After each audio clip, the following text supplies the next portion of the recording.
Florencia Bruguéser, ¿está bien dicho? O Bruguéser. O Bruguéser. Sí. Bruguéser, bien, que es médica, investigadora, infectóloga, o sea, fuimos para terminar de despejar cualquier tipo de dudas con la gente que más sabe. Primera gran noticia es que la ciudad de Buenos Aires, mira, estamos en Córdoba, estamos hablando de noticias de Buenos Aires, pero ojalá se trasladen acá y por eso que la aprovechamos. Vuelve a anticipar el inicio de clases y busca un ciclo lectivo de 192 días para el 2022. Y cerramos la polémica, le quiero comentar a Florencia, porque la semana pasada estuvimos al doctor Orchanqui en este programa. Reconocido pediatra de Córdoba. Nosotros los cordobeses lo queremos mucho, lo respetamos también. Quizás lo tenemos en un pedestal. Sí. Cuando Orchanqui habla en Córdoba, sí, lo escuchan. Se escucha y se presta atención. A partir de ahí salen los debates. Dijo en este programa que él, como pediatra, hubiera esperado una dosis pediátrica de las vacunas para el COVID para aplicar a los chicos. Es un buen razonamiento por parte de él. Hay que confiar ciegamente, como decía recién Rodrigo Quiroga, en la ANMAT. Y si la ANMAT dice que hay que vacunar con Sinopharm a los chicos, que no hay ningún drama, hay que ir con los chicos al vacunatorio. ¿Qué nos recomienda usted, doctora? No, bueno, obviamente que si la vacuna está aprobada por ANMAT y ellos vieron los estudios tanto de fase 1 y fase 2 que están publicados, como los datos preliminares que se les presentaron a ANMAT de los estudios de fase 3, entiendo que se tomó la decisión sabiendo que la vacuna es, en términos de seguridad, de inmunogenicidad y de eficacia, son buenos. Obviamente que el tema de la vacunación en este grupo de edad es un tema sensible. Obviamente que no se hubiera tomado esa decisión si realmente no se tuvieran datos que hablan de seguridad y obviamente que es una vacuna que también nosotros ya tenemos experiencia en vacunación en adultos. Ha sido una de las vacunas que ha tenido menos eventos adversos y la mayoría han sido leves. Y los mismos datos se están dando en pediatría, así que más allá de que obviamente sea un grupo poblacional que no ha tenido gran impacto en términos de complicaciones, de internaciones, como decía Rodrigo, ha habido casi 3.000 internados y casi 70 fallecidos en este grupo de edad, por lo cual, más allá del impacto individual, también hay un impacto que tiene que ver con el resto de la comunidad o la vacunación que es solidaria con el tema de la transmisión de la enfermedad a otros y el tema de que siga circulando el virus. Doctora, esto lo que se generó era justamente, a ver, la duda de los padres se traslada a los pediatras. Muchos pediatras, por lo que uno veía, no tenía por ahí la información suficiente o la información que hacía falta para bajar eso a los padres. Digo, ¿qué se le dice al padre que recibió esa respuesta por ahí dubitativa de un pediatra? ¿En qué tiene que confiar? ¿Qué tiene que saber para quedarse tranquilo que a su hijo no le va a pasar nada de acá a un tiempo por haberle inoculado esta vacuna? No, obviamente que es entendible que haya dudas y que los pediatras necesiten tener toda la información. Por eso mismo, obviamente, que hubo un comunicado de la SAP y después, bueno, se reunieron con el ministerio y se les mostró la información, que obviamente todavía no está publicada y quizás eso también es lo que genera un poquito de inseguridad. Lo que hay que decirle a los padres es que, todas las decisiones que se han venido tomando hasta ahora han sido, para preservar a la población. Y obviamente más en este grupo que es un grupo poblacional, como decíamos, que no tiene tanto impacto en términos de complicaciones, pero que sí lo ha tenido y más que nada también algo que también se ha visto, que es el síndrome inflamatorio multisistémico, que es algo que se da también en poblaciones que no tienen grupos de enfermedades. ¿Qué es eso, doctora? Bueno, disculpe, ¿puede explicar qué es eso y qué relación tiene con el COVID? ¿Este síndrome que acaba de decir?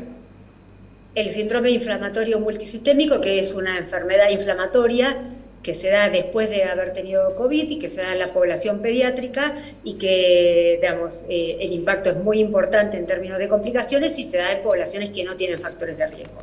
Que es una patología que ha generado en algún momento alarma. Si bien no ha sido tan frecuente, ha habido casos que han sido, requerido internación y que han tenido complicaciones.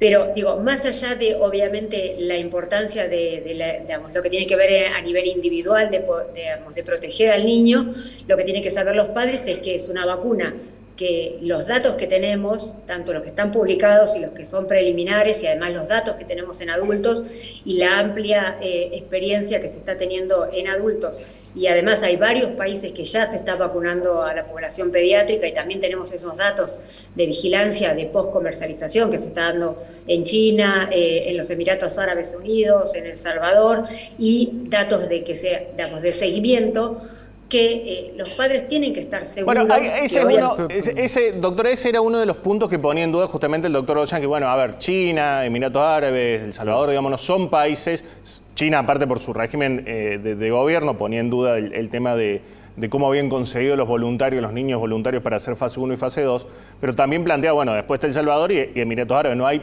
países de punta. Insisto, no es lo que yo pienso, es lo que se dijo aquí, por eso quiero trasladarle esta inquietud a usted. No, seguro, a ver, entiendo que puede haber dudas. O sea, creo que hubo dudas desde el comienzo de la pandemia con todas las vacunas del COVID.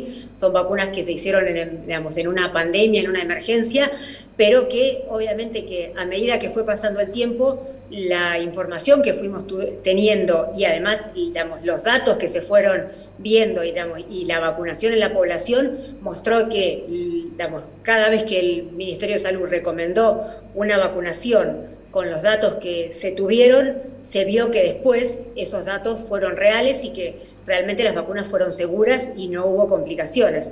Con lo cual, creo que el primer mensaje que tiene que llegar es que es una vacuna de una plataforma conocida, vacuna inactivada, con la cual tenemos varias vacunas en calendario, vacunas de la polio inactivada, la SAC, la vacuna de hepatitis A, que hay mucha experiencia también en vacunación en adultos, más de 9 millones de vacunas aplicadas, que de todas las vacunas que se están utilizando es la que ha tenido mejor perfil de seguridad, con menor eventos adversos, y que además los datos que están publicados, y eso sí que está publicado en revistas científicas, tanto de fase 1 como fase 2, que hablan de seguridad, inmunogenicidad y eficacia, hablan de una vacuna con un muy buen perfil de seguridad y con un muy buen perfil de inmunogenicidad y de respuesta inmunológica.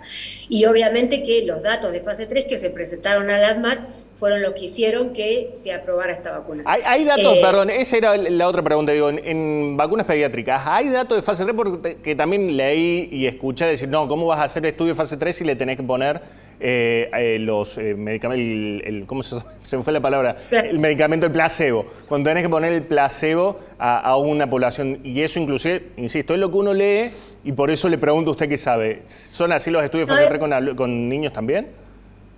Claro, esos se están llevando a cabo en este momento. Bien. Y son los datos que presentaron a la ADMAT, porque obviamente, si bien los de fase 1 y fase 2 están publicados, se necesitan también los estudios de fase 3, que son los que se hicieron a medio término, y esos son los datos que se presentaron a la ADMAT, con los cuales la ADMAT, junto con todo el resto de la información, fue lo que decidió, aprobar esta vacuna para el uso en este grupo de edad. Por eso, doctora, en definitiva, ¿no hay vacunas mejores y peores? ¿No hay vacunas para clase A y clase B, sino que son todas más o menos iguales?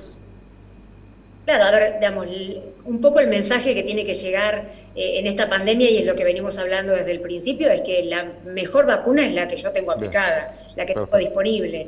¿Sí? Por eso es que hay algunas recomendaciones de vacunar con determinadas vacunas en determinadas situaciones, pero que si esas vacunas no están disponibles, la vacuna que me tengo que aplicar es la que tengo disponible.